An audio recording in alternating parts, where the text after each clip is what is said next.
That was it. So, I mean, she's got a lot on the ball. She figured it was for me, so she gives me the phone.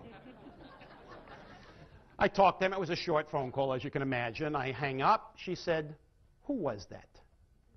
I said, "That was Dennis. Why?" She said, "I cannot believe how rude," and she went on about this. I said, "Sue, that's Dennis. You take him, you leave him. That's just him. I've accepted it." She said, "No, you're missing something here, Tony. And let me tell you what you're missing. You know, whether he's like that or not doesn't matter to me, but you are known as a relationship and communication expert, and you have a friend like this. What does that say about the effectiveness of your techniques?" Whoa, yeah. Now she's talking my language. I said, "I never thought about it that way." She said, "Tony, I got to tell you, you got to make a decision. You either have to take him under your wing, coach him, be his mentor, show people through him how well your concepts work, or cut him loose." I said, "Well, I'm not going to cut him loose, so I'll take the challenge." So I worked 3 months with this guy. Now, I don't know how many of you have a story, an example in your life that you are just incredibly proud of. Dennis is mine. I worked with this guy. It was a challenge. I mean, she challenged me. It was like somebody pulling out that glove and smacking me across the face. I worked with him 3 months. And talk about one of the most remarkable turnarounds. He calls my house. My wife answers. He said, "Sue, Dennis, Tony, 300% improvement. You can't get better than that." Unbelievable. This stuff works. At the other end, we have the open people. Open people readily, willingly show and share their feelings and thoughts, whether you want to know them or not. Any subject, anywhere, anytime, fair game. These are the people, they wear their hearts on their sleeves. You could read them like a book.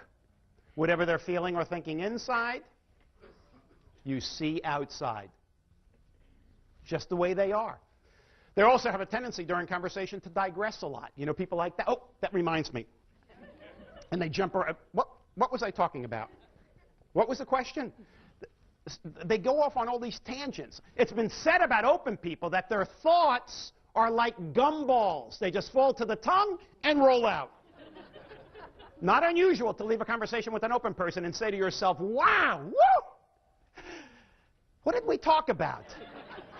Because they're jumping all over the place. And they make decisions primarily based on what? Emotion, feeling, intuition. So we have open people, we have guarded people. Question is, where are you? Where would you put yourself on that scale? Most of the time, with most people, pick a number.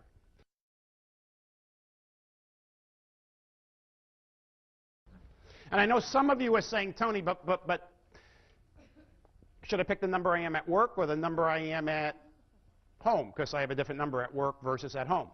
How many of you find yourselves in that situation? One number at work and another at home. How many of you? All right, we call that schizophrenic. Well, not really. Now, you notice I say this is the behavioral style grid. You don't see it saying personality style grid. It's behavioral style, and here's why. Personality is more set in stone than behavior. Behavior you can change. I can decide right now to behave one way with you, and an hour later behave a totally different way with you. I can behave one way with you right now, and I can behave a totally different way with you now. So I can change and control my behavior like that. That's called adaptability. So the point is, you can have a different number at work or at home. If you ask me, "Tony, what number are you?" I would say, "Well, work or home." You say, "Work." And I'd say, "Well, with my employees or with my customers?" Because it's a different number. You say, "Well, how about at home?" I say, "Well, at home, are you talking about the number I am with my wife or my kids?" You say, "Well, your kids." I say, well, which one? I have 4 kids, 4 children, and as fate would have it, one of each of those 4 colors. It is truly amazing. So pick a number that you believe reflects your pattern most of the time with most people, and pick a particular role.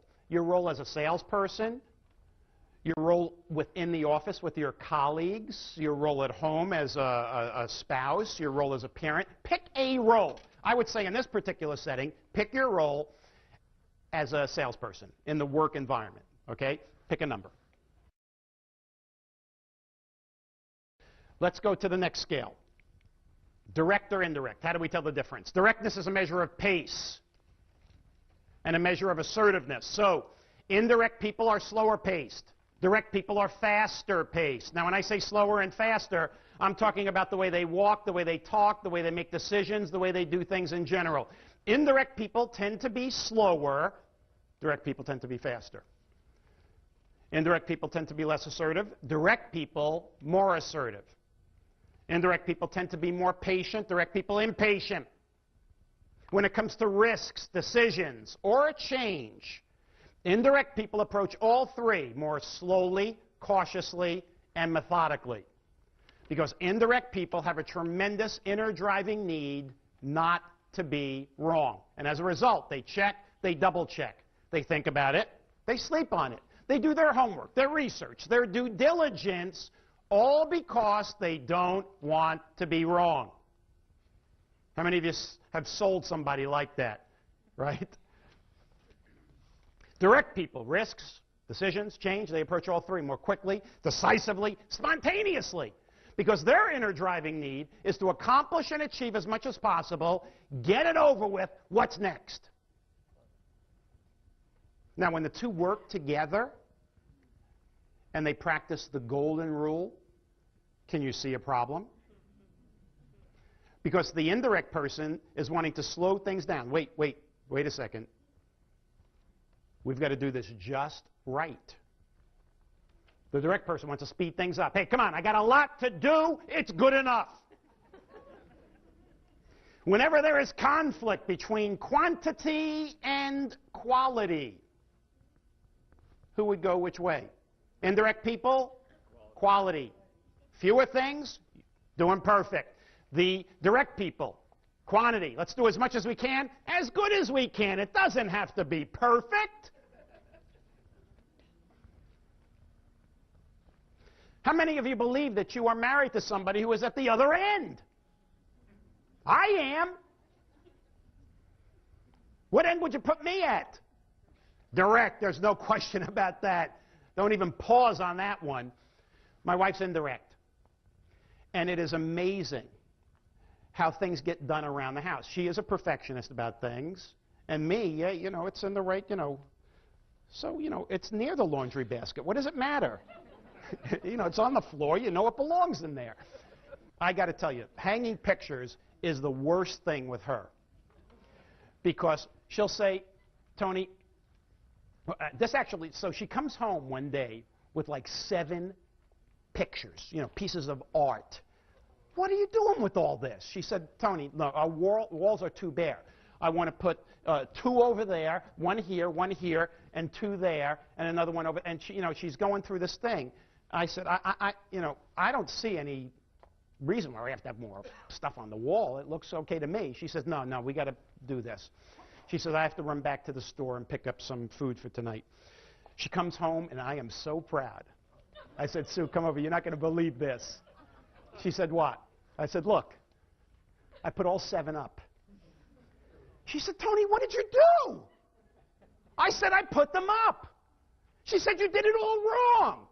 I said, Sue, you said 2 there, 1 there, 1 there, 2 there. I put them just where you wanted. She said, no, and they're crooked, too. I said, they are not crooked. No way. And we get into this whole thing about if it's crooked. She goes in, pulls out one of these, what do they call them? The levels. All right? So a little piece of the bubble's outside of the line. I mean, just a little piece. I thought it was pretty good getting that close without using a level. And she said, look, it's not, and we have to go through every single one, do these. It took a whole day. Now, how could something like this take a whole day? It took me 15 minutes to put 7 up. But that's what happens. That's what happens. When it comes to rules, indirect people follow rules according to the letter of the law. Direct people follow rules according to the spirit of their interpretation. How about gray areas? When there's a gray area, it doesn't quite say whether you can or you can't. Whenever an indirect person comes across a gray area, they usually go to somebody in authority and ask permission. You know, it doesn't say whether I can do this or not. This is what I'd like to do. Is it okay? They're looking for the blessing. Is it okay? Can I do it? Whereas a direct person, when they find a gray area, which of course they call their window of opportunity, their attitude is, I'm not going to ask. If I ask and I hear no, I can't do it. If I don't ask, I didn't hear no, could be yes. I'm just going to go do it. My philosophy is this. It's easier to beg forgiveness than it is to seek permission.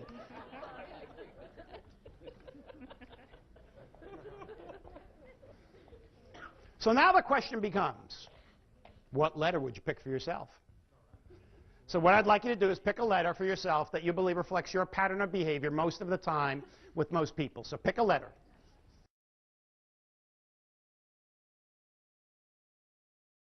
Does everybody have a letter and a number? Okay. Now what I'm going to do is build the model.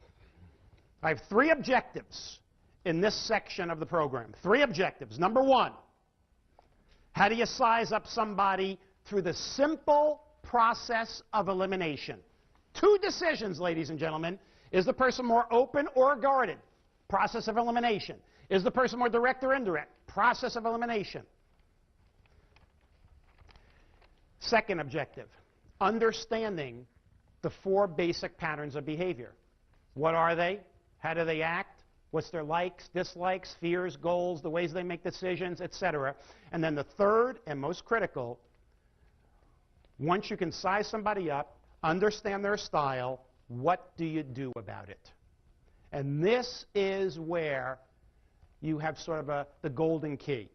Because I guarantee you, and I've taught this concept. This year, actually, is 30 years that I've been teaching, researching, and writing about this concept. And as you can imagine, in 30 years, I have thousands of testimonial letters. And I can tell you, in terms of sales management, students in school getting better grades, marriages being improved or saved, it works. But it only works if you take it out of here and use it. So, let's see how this audience divides among the 4 basic styles. How many of you chose as your number a 1 or a 2, your letter, a C or a D? Can I see your hands, please? 1 or a 2 combined with a C or a D. Your style is what we call the director. I'll tell you a little bit about yourself in a second. Directors. How many of you chose as your number a 3 or a 4, but a C or a D as your letter? Let me see your hands. Socializers, party on! How about a 3 or a 4, but an A or a B? Can I see your hands, please? Our relators. Our relators. Hi, how you doing? Thanks for coming. Appreciate it. And finally, a 1 or a 2 combined with an A or a B. Can I see your hands, please? Our thinkers. Now, they raise their hands a little slower because all the facts are not in yet. They're still analyzing this. Jury's out on this one.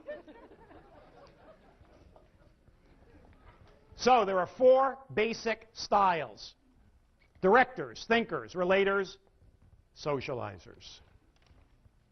So what I'd like to do is tell you a little bit about each style. I'm going to do sort of a CNN summary here, and then I'll get into some more depth on each one.